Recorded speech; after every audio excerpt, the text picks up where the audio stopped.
This is IA Forward, your playbook for success as an independent insurance agent. Here to help you knock it out of the ballpark are your hosts, Shane Tatum and Tonya Lead. Welcome to IA Forward. Today, let's talk about something that you are the absolute expert in, and that is successfully working with your family. Surviving working with your family might be a little better word. I'm still married after working with my wife for 23 years and counting. Maybe that is something that I never really have thought about because it's just the way it's always been. I went to work for my dad in my dad's agency when I got out of college. And so maybe I have some perspectives of things that are just the way it is. And I'm sure that that is not normal for most people. It's not normal. The fact that your entire family after 20 years still has Thanksgiving, Easter, and Christmas together is not normal, working together every day. We are a close family, and it's always been something that has just been a part of who we are. And I know that that's not everyone, right? I know that there are brothers and sisters and parents and kids that don't talk to each other and they don't work together and they still don't talk to each other. One of the things that has always been a part of my life was family. I mean, we were close, and I still grew up in a generation where I still remember the big family reunions. Social media kind of killed the family reunion because I know when people take naps now. That's a great point. I remember as a kid, as a memory, that being something. And I didn't know these people. And at the time, it was probably awkward and weird. And there were all these different types of foods. And you realize the family that you didn't know you had that grew up in the city because they couldn't cook as well. I bet there were 100 people at these family reunions. On my mother's side, my grandfather and grandmother both had like 10 or 12 siblings. I mean, huge families. And so you can just do the math on the potential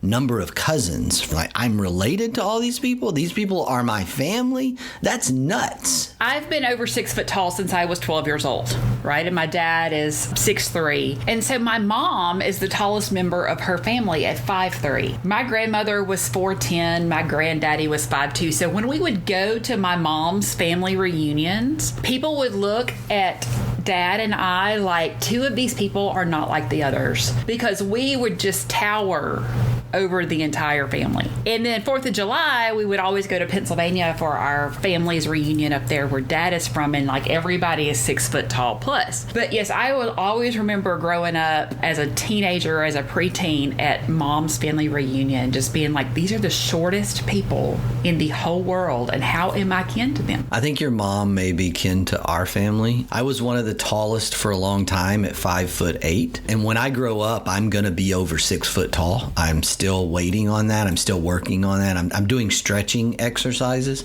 I'm a 1/4 inch shorter. You are? I went to the doctor 2 weeks ago and they measured me and I'm a 1/4 inch shorter. Maybe we're going opposite directions. Maybe I'm finally going up and you're finally coming down. But I think that it's sad. I wish that we weren't where we are as a society from just the whole family element. And I'm a big family guy. I work with a lot of family. And to your point, all of my immediate family outside of my kids, in some way or another, we work together. My spouse, my mother, my father before he passed away. We have business and businesses that we are all interconnected with. And that wasn't the intent. This is by choice. It is by choice now, but it wasn't first option. I was going to be a mutual fund manager. I was a finance guy when I come out of college. I interviewed in Houston and Dallas at some different organizations that were either boutique wealth management, boutique fund management firms, or even some of the larger ones like AIM. There used to be AIM, I think. I don't think it exists anymore. I think it was bought. But I wanted to be a fund manager. I went on a college trip with my finance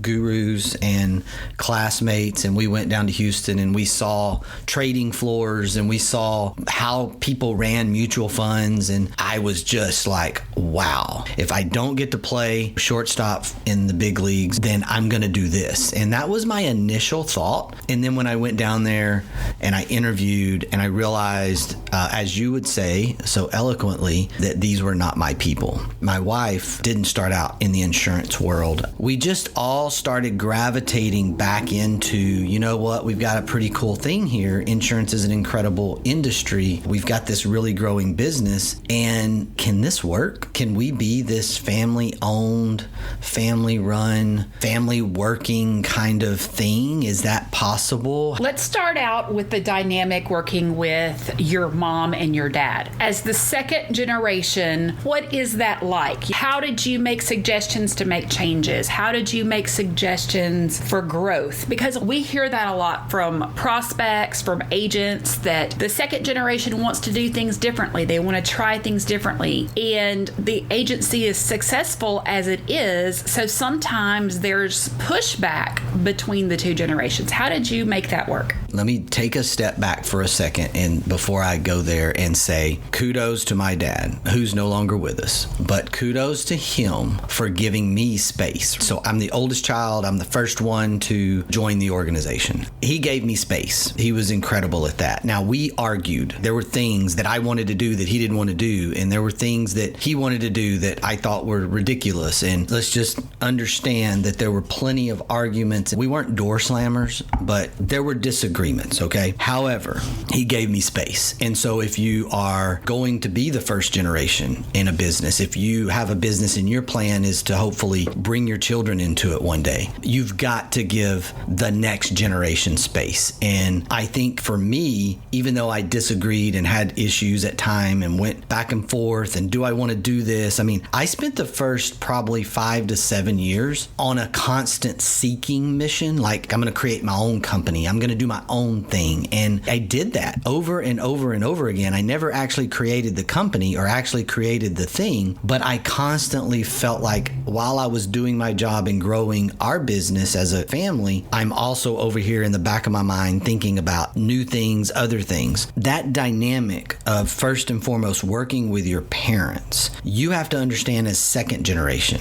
that the first generation has a ton of sweat equity and probably hasn't made a ton of money in your eyes, or maybe they made a good living, but they're not rich. They're a successful small business owner. Let's just leave it at that. That was our situation. And that's the typical thing. First generation sweat equity starts it, all these things that go into getting a company off the ground. And then the second generation comes in and grows it, expands it, all these things. And then unfortunately, our third generation, statistically speaking, runs it in the ground. And so that's the statistical statement, right? That doesn't mean that's 100% going to happen, but that's the statistical view. Absolutely. That statistic runs true. And I've seen that over and over and over again. I see it not happen as much when all three generations are still in the business. If the second and third generation gets in young enough, but at that point that third generation is out of the business, it can be a hot mess if precautions are not put into place. You talked about the first generation giving the second generation space. From a second generation, did you have to do the same thing with your dad? Yes. So I had to understand where he had come from. I had to understand that when I wanted to spend money on something that may not work, that in his view, it probably looked like a bet or a gamble, because it was always marketing, because that's the growth side. And when you're a finance person and you also combine that with being first generation and this sort of sweat equity piece, then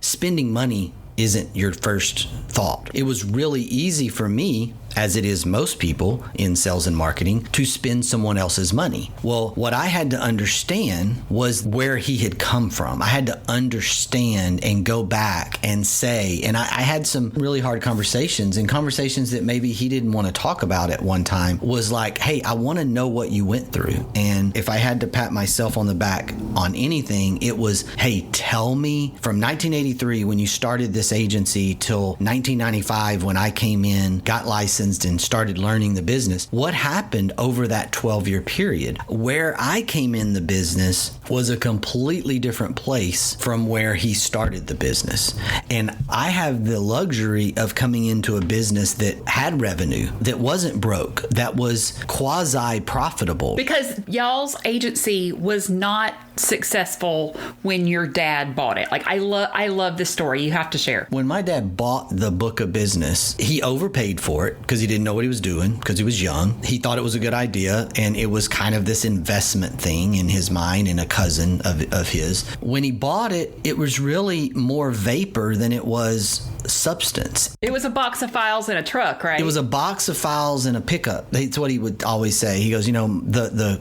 whole book of business fit in the front seat of my pickup. When you put your head around that and you think about that and think about the perspective, the first 3 to 4 years of the agency, our beginnings, they were pumping money in. When the cousin wanted out 3-4 years later, the cousin had to pay my dad to get out because they had negative equity. It's one of those things that's like, when you get your head around that and then you walk in there as a 22-year-old and go, hey, I think if we spend $50,000 on this new thing, I think it's going to lead us to some growth. You get deer in the headlights from your dad. So now you work with your mom, who was our agency owner. How is that different than working with your dad? Different personalities. And mom is very private. And it's different in that dad was in business and he was in charge and he was doing all these things. And my mom wasn't in those roles in her career. She was a paralegal, and then she made work decision at a time of life to be closer to my younger brother and sister around their ages and to be able to be more flexible. And she ended up going to work for our school system so she could do that. And as dad would say, he convinced her to come into the agency so they would have more travel time. So she did. She's our compliance director. Not only is she our owner, but she works a job. To have a regular day job in addition to that, it's a weird dynamic because I report to her as chairwoman, but she reports to me as our compliance director. And so that's the dynamic we have going on. It's different because she didn't spend 3 decades, 4 decades in the insurance industry. She's learning the insurance industry. She's kind of a newbie. Like, she's about 10 years in. She's 40 years in,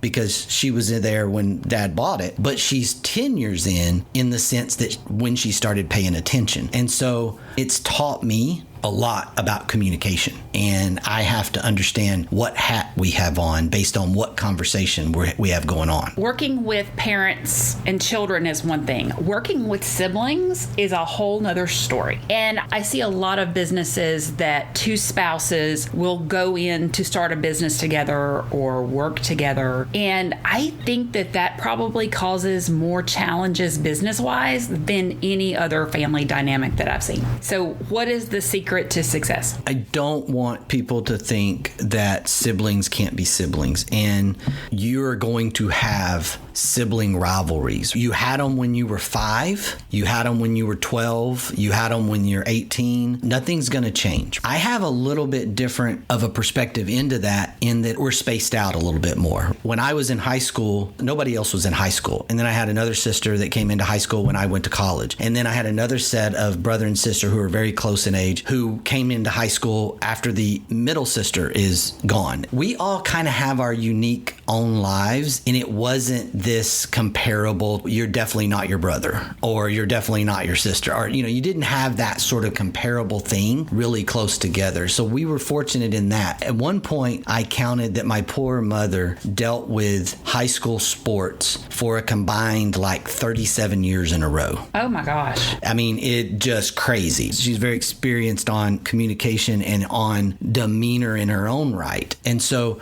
I think the sibling thing is the more difficult thing for a lot of people. And we've been very fortunate, not that there haven't been disagreements, not that there haven't been whatever. There's always going to be disagreements. The thing that we've done is, one of our core values is earn your way. And no one is just given the silver spoon. That's something that my dad taught us way, way back. And my own experience going to work fresh out of college, bachelor's degree in finance. I'm smarter than everybody else, obviously, on the planet at this point, because I'm 21. I was young for a graduate. And you were a baseball player, and baseball players are automatically smarter than everybody else. Obviously, I might have had a touch of arrogance, or maybe a ton of arrogance. And my dad subtly had ways of dealing with that. And one of the ways he dealt with that was my first paycheck.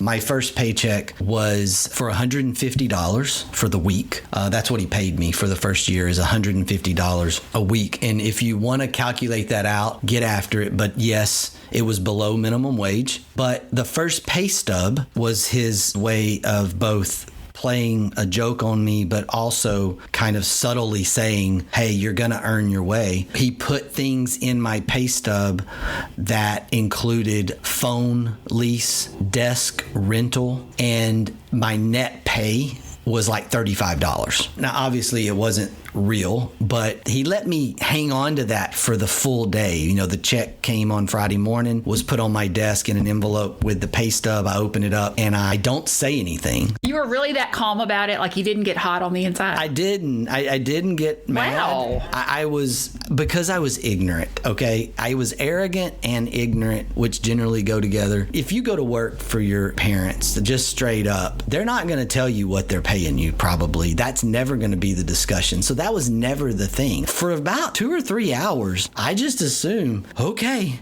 I need to hurry up and get licensed so I can sell some insurance, because I'm going to have to do a whole lot more if my net pay is going to be $35 a week and I'm going to have a desk rental fee.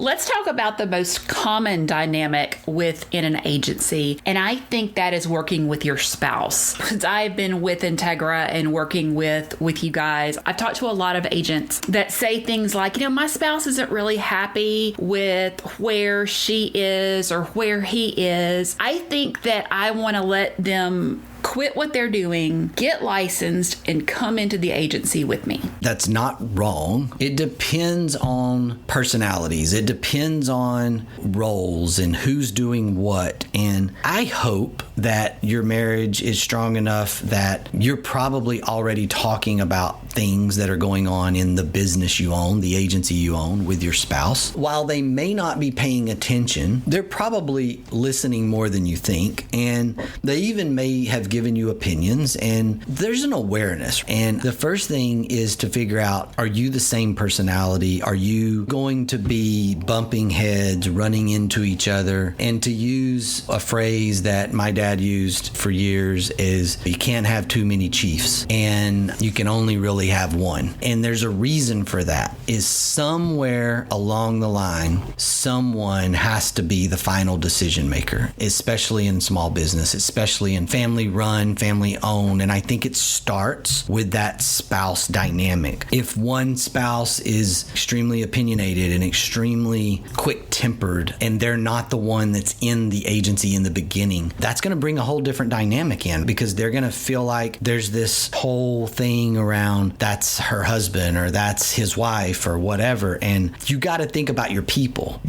who are doing this work for you, that it maybe have been there for a long time. If it's just you and your first employee is your spouse, okay, that's a little different. And y'all got to work that out from just the marriage side of things, and just working together, finding your lanes and staying in your lanes. And how do you play off of each other, and how do you use each other's strengths and help each other's weaknesses, and vice versa. But I think if you already have employees and then you bring that spouse in, you got to understand that spouse's personality, and you got to understand what that does to the people that have been working for you. I am very fortunate. My spouse came in as the part-time bookkeeper, and the idea with her leaving the corporate world, she has our first child.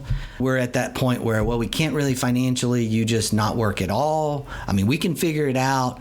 And, she's like, well, no, I want to have something. And so she becomes our bookkeeper and do it on a part-time basis. And that's where we started. Now, today it's a whole department, and she's still here, and that was never her intention. And she reminds me of that all the time. Somebody's got to be the boss. boss, because multiple bosses, you're going to derail very quickly. One of the things that y'all did really well going into this is you were in a position where you could thrive, and Julie was in a position where she could thrive. What I've seen go really off the rails is if someone with Julie's type of personality, she's quiet, there's only so many words in a day Julie wants to hear. Well, you need a producer in your agency.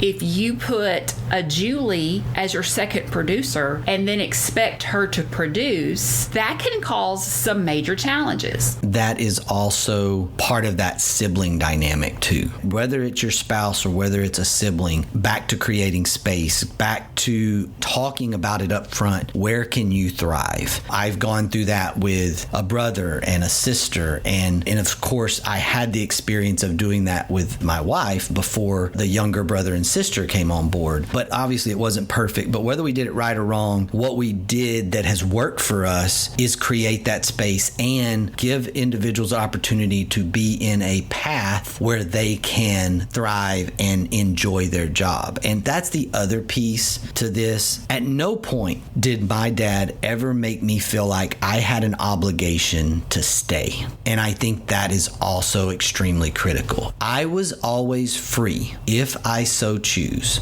to leave the family business and go take flight on my own. I had that freedom. Everyone still today employed, that's a family member, still has that freedom if they so choose. That communication is important. If you are the parent or you are the sibling and you intentionally put this thing out there where you hold something over the head of another family member that makes them feel obligated or unable to leave, they will be extremely unhappy with their career and their job, and it will create tension. This is also something that I think that you and Julie did very well. You never put the expectation on your children that they were going to go into the insurance industry. I'm sure had they wanted to do it, y'all would have found a place and encouraged them and let them be a part of the business. But it doesn't seem from an outside perspective that you ever looked at the girls and said, I really expect you to be the next generation within our business. I was never put in that situation as a teenager, a child, even a college student. Career path was completely up to me. I did do that with my children. We never talked about it. We never expected it. Hey, what do you want to do when you grow up? It was never, do you want to come work with dad? Do you want to come work with mom and dad? I think about the days of kindergarten, and at the end of the kindergarten year in our community, our school district, they do a time capsule and they put the stuff in, and one of those things is what they want to be when they grow up. And after graduation, the night of Operation Graduation, they go open the time capsules. And so it's really cool. And it's funny because you hear these friends or, your kids like, well,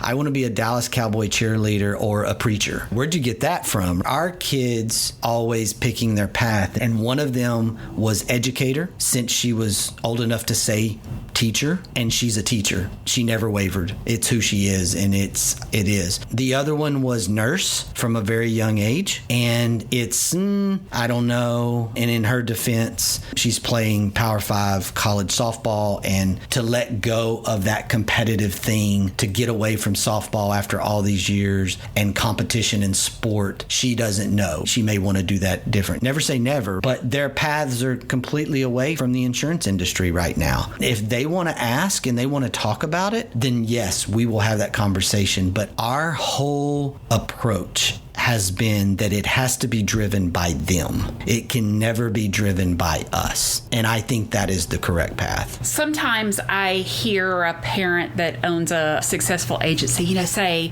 my daughter's really struggling. She's trying to find her way. She's trying to figure out what she wants to do. And she's not holding a job down very, very long. So I'm going to bring her into the agency and put her to work. And then the family dynamic becomes one of those things where the child is never living up to the expectation, and then things go downhill. It's bad to be the fallback. One of the things that I've lived by that was instilled in me from mentors, parents, my mother was a big believer in pursuing your dreams. She instilled that in me. And I think it's really, really important that people love what they do. And one of the statements of find something you love and then figure out how to make a living at it is my phrase to my kids. Find something that you just authentically enjoy, that you're even passionate about it, and then figure out, okay, is there an opportunity to earn a living from that? If you can align those two things, then you win. Does that mean that there are different levels of earning power with different careers? Absolutely. But if you have an opportunity to earn $70,000 a year doing something that you're passionate about and you love, or you have an opportunity to